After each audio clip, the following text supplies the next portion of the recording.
The Witch's Tale. And now let us join old Nancy and Satan, the wise black cat.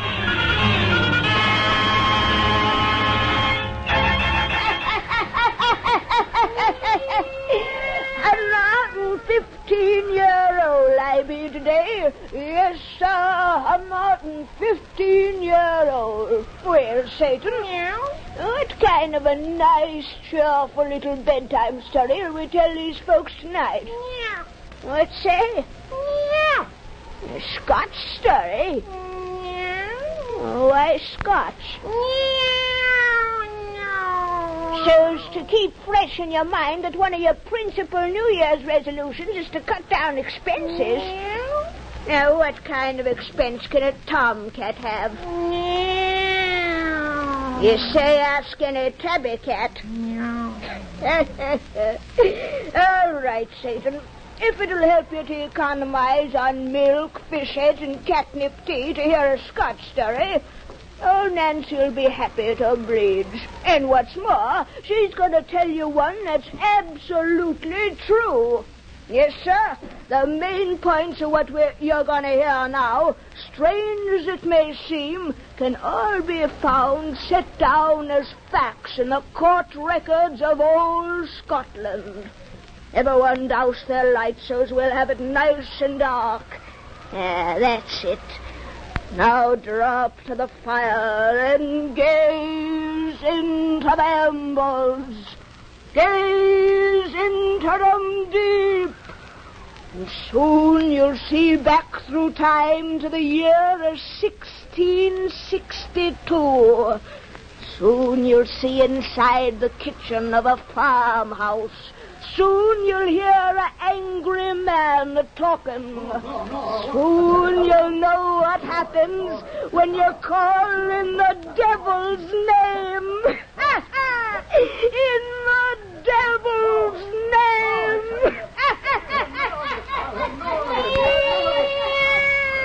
Didn't ask me to be calm. I will not be calm. With all due respect to you, Mr. Gordon, as my lad of Park, I cannot be calm. Naught is to be accomplished by your anger, John Gowdy.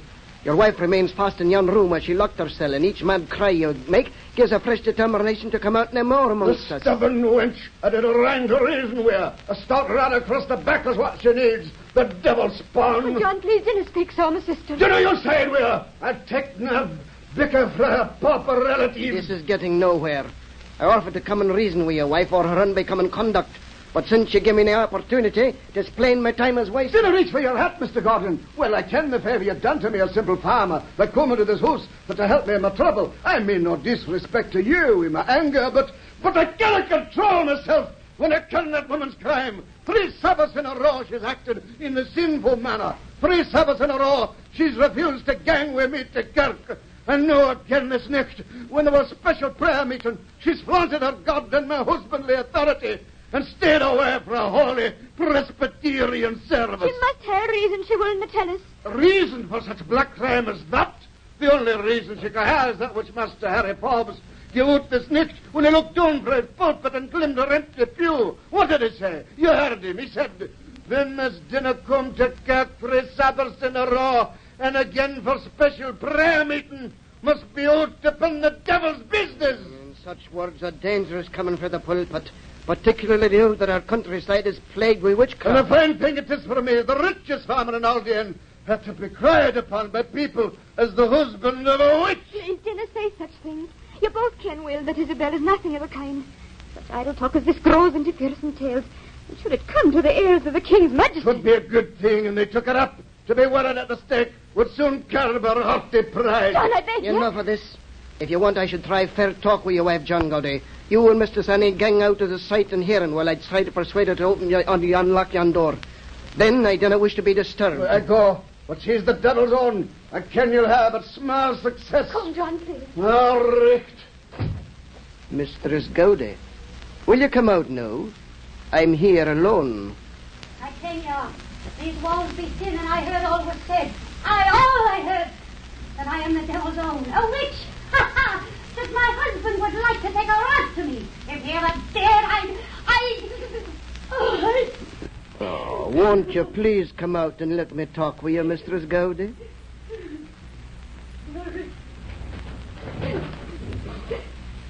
Here I am, Mr. Gordon.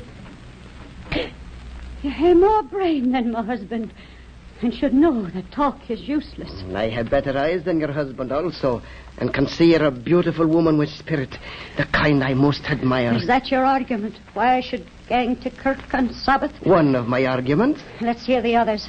That one has no weight. Because I hadn't finished it, perhaps. You have a reason for staying home on the Sabbath, Mistress Gowdy. The reason is my aim. Will you tell me if I guess it? Nay. I can you will, even though you didn't put it into words. You're better blood than your husband. 'Twas a come down for you to marry him. I ken your father made you for the money John possesses. What had that to do with my staying away for Kirk? Much. Your husband is a miser, and the richest farmer's wife in all Aldine has nae a decent dress to wear. I said you'd tell me if I guessed. How dare you speak of it even though you are a laird? How dare you smile at me as the women smile when I pass amongst them in this old green rag, the only frock I own? I had rather they thought me a witch than feel their sneering eyes upon me one more Sabbath. You've guessed my reason. I'm ashamed to gang out of this house looking like a beggar. I dinna smile as the women do. I understand and sympathize because I am your friend. Friend? Such a thing I've never known. You know one now. Dry your tears. You must believe me. Mr. Gordon, I'd like to believe you. I'd give anything to have a friend, anyone, anything, some living creature I could talk to, lean on. My sister loves me as I love her, but she's too young to realize the way I feel. And I am nobody else. I'd like to deep. Mistress Gowdy, you have me for friend, and I shall prove my friendship. I prove more. I can give you pretty dresses by the score, send you to Kirk in your own coach, hang your neck and arms with precious jewels. That's why I asked to be alone with you this night. Not because I cared if you ever listen to the preacher of Master Forbes again, but because I'm mad about you, Isabel, because I want you. No, you want the goods that I can give you, and for them you'll give yourself to me. No, I want you. You wench. You struck me. Aye. And again you lay hands upon me, this kitchen knife will find its way into your filthy heart.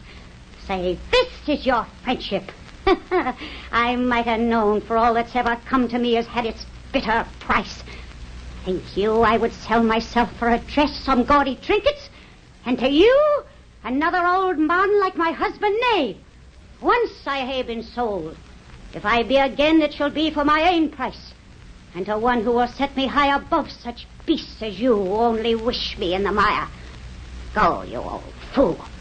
Gang out to this house with your wrinkled, ugly body and your dirty soul. Gang out before I spit upon you. You'll pay for these insults to your betters ere I gang away, my lass.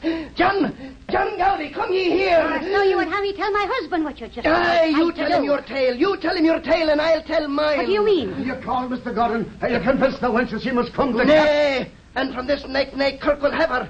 Master Forbes was right. She is the devil's hen, a witch of hell. But no, she tried to play her wiles on me. I made love to me, she did. You strumpet. I can you say that, but yon kitchen knife she holds is proof. She threatened to stab me with it because I will not kiss her on her wanton Henry, lips. John, Henry, you cannot believe. I believe anything, old devil's witch. You wouldn't have ganged to Kirk. A spawn of hell. You bragged that I strike you. Well, I strike you new upon your wanton face. Good. Aye, John. You struck me as I said you'd never dare. Isabel? Gang away, Annie. You struck me, John. But some way, somehow, I'll strike you back. I'll strike back at all of you for this. At you, my husband, who had treated me as dirt. As you, my laird of Park, who has traduced me with your lies. And at you, my sister, who stood with him against me. Isabel, I didn't. The three of you shall pay for this. Oh, what I were the devil's witch that you accuse me. If I had the power of hell, I'd strike you dead before me. Now I can only pray that God will curse you all. I curse you, curse you, curse you all. Come out of that room. Isabel, don't lock me out. Let me in, you hell. He's a small he. Come away, both of you, and let me tell you the full enormity of what she tried to do to me this night. I would know all as a pair of victim punishments. God, I pray thee, curse them all, curse them, God, curse. Nay, I pray to thee no more. I was never listened for the time I was a bairn. They say I am the devil's witch. Oh, to hae the credit as well as hae the name. Oh, to hae the power they say the devil gives his aid. To the foul black fiend of hell I pray for torment and all them who've hurt me. In the devil's name I curse them. In the devil's name. At thy service, Mistress Gardy. Who are you? One who is prompt in answering worthy prayers. Whence came you in this room? In the well-known place thou mentioned but a moment past. You are... The name I most prefer is Lucifer. Especially when I deal with ladies. It hath a more romantic sound than my other titles, don't you think? Get you gone. I did not really mean to call upon you. Oh, of course you did. And if thou should send me away before we really become acquainted, thou wilt never forgive thyself. No. Be not afraid. Look at me fair as I stand revealed in this gentle moonlight. I'm not at all the hideous creature thy good church folk imagine. Not a young man, straight and tall. Rather handsome, am I not? I walk and turn around and bare my head. Thou seest no suggestion of cloven hoof or tail or horns.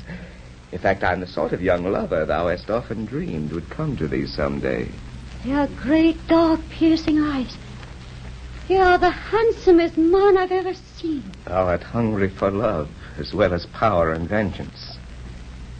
Willst have me for thy lover? Your deep black eyes seem to burn into my soul.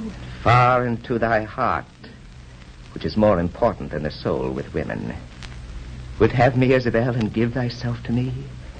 Not simple frocks and gaudy trinkets do I offer. I will set thee over them who wish thee in the mire. Glowing, wondrous eyes. They'll give thyself to me, soul and heart and body, forever and forever, in exchange for power and vengeance. I Swear it in my name. I swear it in your name. The devil's name. And hast not even asked the price you'll pay. Well, there should be none unless you will it so. Except this mark I place on all my own. I brand it on my shoulder with a kiss. Your lips burn. Yet with a fiery thrill thou longest wanted. Aye, a thrill that means new life. A life quite different from thy past. But rebirth hath just begun. Now for thy first sweet taste of vengeance and the power witches know. Come, we go to where my court on earth holds revel. Where? To the Dooney Hills. I'll go with there. Two windle straws blow in thy window. Seize one as I do and place it twixt thy feet. It's done. Then hark thou to the charm I speak. Horse and hattock, mount and go. Horse and hattock, be it so. In the devil's name. Who is that bestride two horses, steeds that mount from out my window to the sky? We are two mighty forces, lords of earth, both you and I. I am a witch in credit as in fame. Aye, by the power of thy master's name. Look yonder, there our journey ends. To the Downey Hills my horse descends. With speed of thought we've travelled here. Thought is another name of mine, my dear. Our steeds alight on earth once more. Change back to the straws they were before. Well, what think you of this place, my Isabel? The hills are thick with dancing forms. Human folk I see, and fearsome creatures not earth. Oh, be not afraid. For witch or warlock, fiend or demon, all here do call me master. Kneel all, and make obeisance.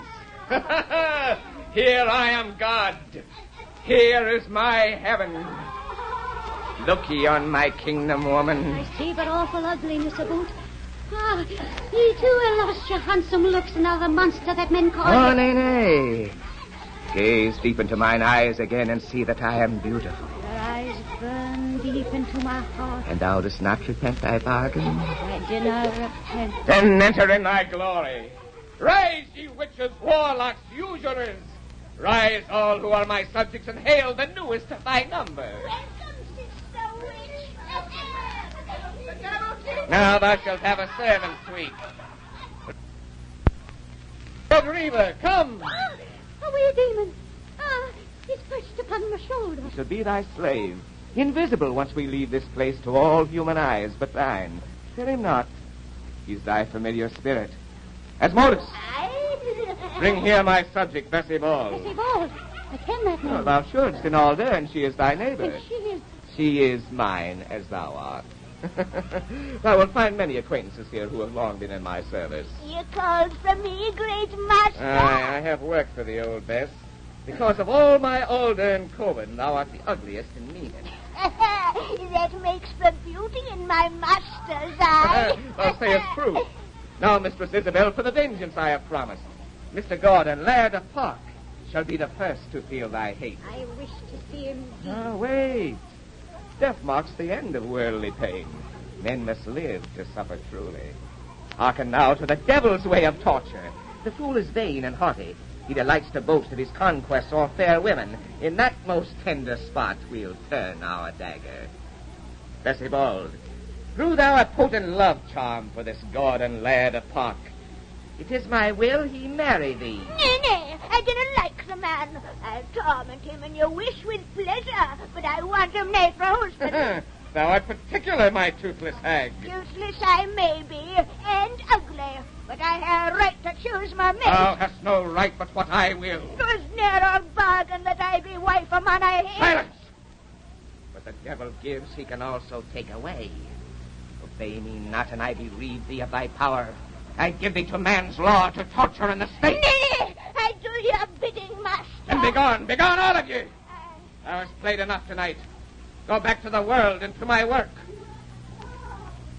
It's like of old Bess for thine enemy will serve thy hatred well when they are wed. You said you'd be her to the torture and the stake if she should fail you. Is it so that witches attain by man's law? Think you the faithful ones whom I protect ever suffer trial and burning? Oh, no, my innocent. I am a gentleman who looks after his own, so long as they do not cross me. I see. Oh, not so thoughtful. Thou and I shall never quarrel.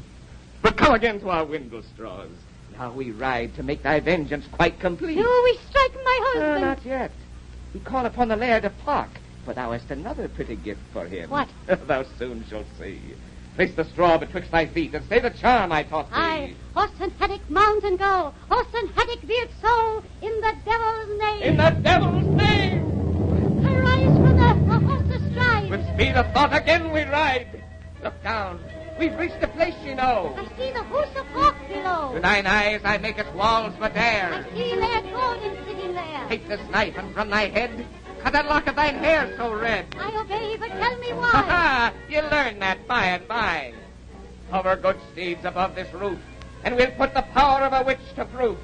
Scatter thy hair down the chimney flue, then hark to the charm of my magic brew. With these hairs alight may they leave a blight, burn and pain, bone, flesh, and vein, tear and maim in the devil's name. I see Mr. Gordon writhe in torment. Spots show upon his flesh, red spots. Red as thy hair, red as the searing heat of flame he feels. Mental anguish is to come when he knows passion for old Bessie. But yet I did not wish to spare him also anguish of the body. Oh, what wondrous vengeance ye have deemed me. Art happy in it? Aye, this will pay him for his hurt to me. I'm happy, happy, happy. I love thee for thy hate. Above all other human emotions, 'tis the one I find most satisfying. But the night is far advanced. I must return thee to thy home. Him? You mean no, we'll pay off John, my husband? 'Tis him I hate the most of all. Oh, don't overeager, my dear. Scores paid off too rapidly accumulate no interest. And I should like his debt to mount. But I haven't neglected John altogether. I shall find him a greatly changed husband on the morrow. For henceforth thou shalt be the master. Aye, his master? That shall be the first portion of his punishment. And knowing something of women, I feel sure it will prove effective. Here we are. So soon. A steed just drifted here. Gaze through the window at thy husband. He is sound asleep. And I am lying in the bed beside him. Yet I stand outside with you. Another helpful charm my witches know. Before we left, I laid a broomstick underneath the coverlet. To all the world, when thou art absent, it appears as thine own self. See what power is in my name. Aye, the power I've always craved. And you say I pay a price. None. Unless you wish it so. Enter now. I take the broomstick from thy sleeping husband's side. Take now its place. Sweet dreams, my love. And sleep. I sleep. For pain of price. Aye, but do thee a favor. Sleep, my own. When thou dost wish against my presence, send Red Reva thy familiar. Bid him fetch me in my name. In the devil. Fancy. In the devil's name.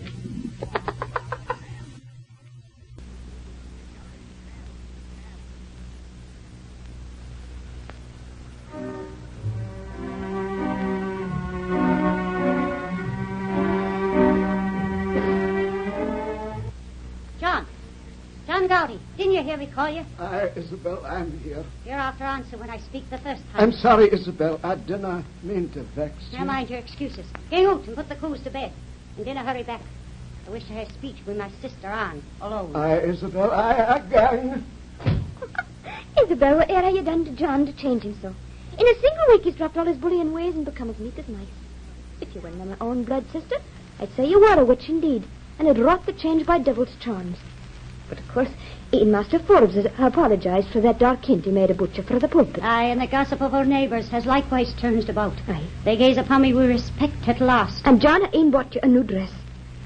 Isabel, do you think it could be my prayers that caused it all? Your prayers.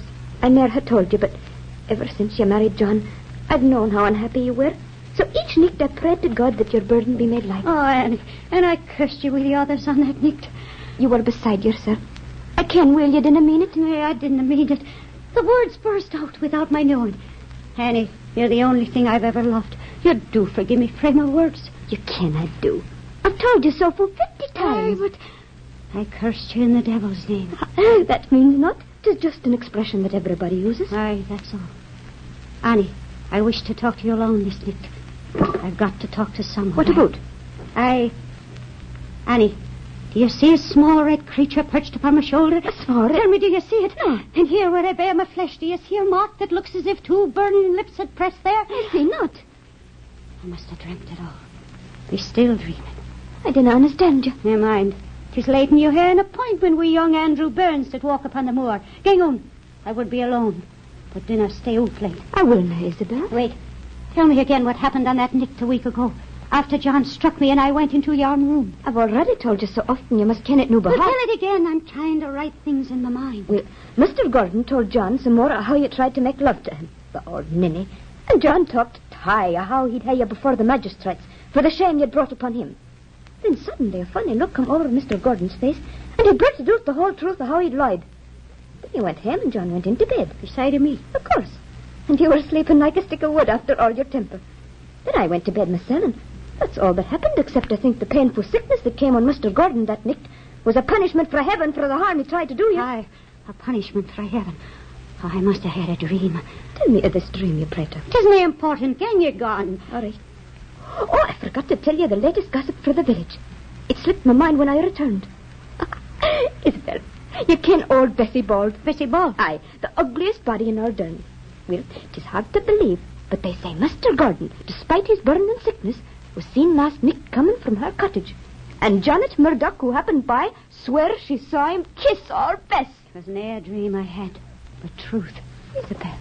Oh, you can't, sweet Annie. I never meant to curse you. Whatever is the matter Oh, with never you? mind. Go, gang out and leave me. Here's your shawl. But Isabel. Gang out. I wish to be alone. Here, kiss me first. Let me kiss you, my dear. No, go. Isabel, you should tell me what's There's the matter. naught to tell. Go and meet young Andrew. And come home soon. And safe. Oh, I must ken whether it was dream or no, for I cursed her in his name. I must know, but I'm feared. Red Reaver. Always at my shoulder you are. Yet no one else can see you. Now can they see the burning mark placed on me by your master's lips? I must ken the truth. Tell him I didn't mean. Red Reaver, fetch your master. I bid you bring him in the devil's name. Good evening, Mistress Isabel. You're here. And I'm not dreaming, too. Or am I? My poor sweet. Thou hast been suffering from a delusion common to my new recruits. Aye, and to some of my old ones. For no one denies the devil half so hard as those who know him best. Why didst thou not call me before to settle thy doubts? I was afeard. Another delusion common to my subjects. But thou dost not fear me now as I stand before thy eyes. Ye are the handsomest man I've ever kenned. Yet when you're away, I cannot recollect your beauty. In my mind, you seem a monster, black and awful. Thine eyes shall never see me as does thy mind, unless ye will it so. That is what you've said about the price I pay for power. There shall be none unless I will it so. What did you mean by that? Who knows what the devil means? Sometimes he doesn't know himself. Perhaps if he did, if he ever had, he would not have fallen down from paradise. But come, what will ye in my name tonight? All I ask in your name will begin. All it is our bargain. It seems there was something I once asked I did not mean. Something that may trouble me. Some words I would take back again. Now you stand before me, I cannot recollect.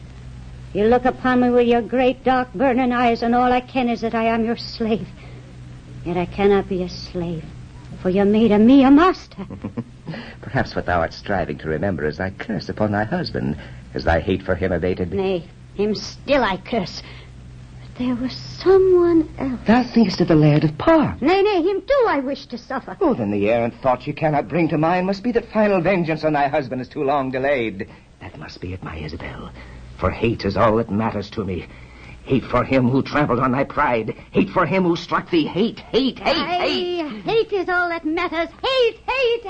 Come, we'll pay thy score to John. He must suffer like the Laird of Par. He'll suffer more. You do. Hast ever seen men hunt the stag? First the great beast sights his foe. Then an awful terror turns and runs. The hunter follows, pursuing it through brambles, running streams, and over jagged rocks until its hide all torn, feet cut and bleeding, lungs bursting with exertion, heart but one great beat of fear. It's brought to bay and stands with hopeless, pleading eyes to meet the death it knew when the chase begun would be its fate. Hast seen that, Isabel?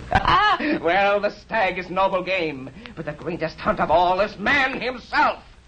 We shall hunt thy husband so. He shall be the quarry, we the hound. Again thou art my true disciple. Come, we seek him out. Here, fix the broomstick in thy bed, so none shall know ye leave the house. I lay the besom in the devil's name. It shall be as I till I come hame. Now clutch yon floating windle straw. Fix my feet, I ken its law. Horse and hattock, mount and go. Horse and hattock, be it so. In the devil's name. In the devil's name. Aha! Oh, the hunt where man is game. Tear him, rend him, bruise and maim. Death to all ye hate or blame. Death to all I've cursed in the devil's name.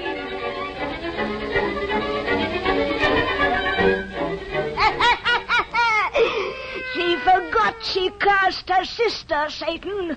But you can make a little bet old Lucifer ain't forgetting. You folks got to wait till next week to hear the finish of this party little yarn. And then you'll hear plenty about what happens when you call in the devil's name.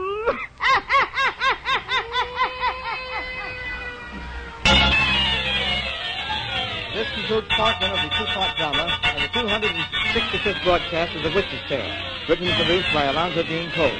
The conclusion of In the Devil's Name will be brought to you at the same hour next Friday evening.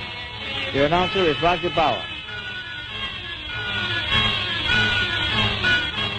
This is the Mutual Broadcasting System.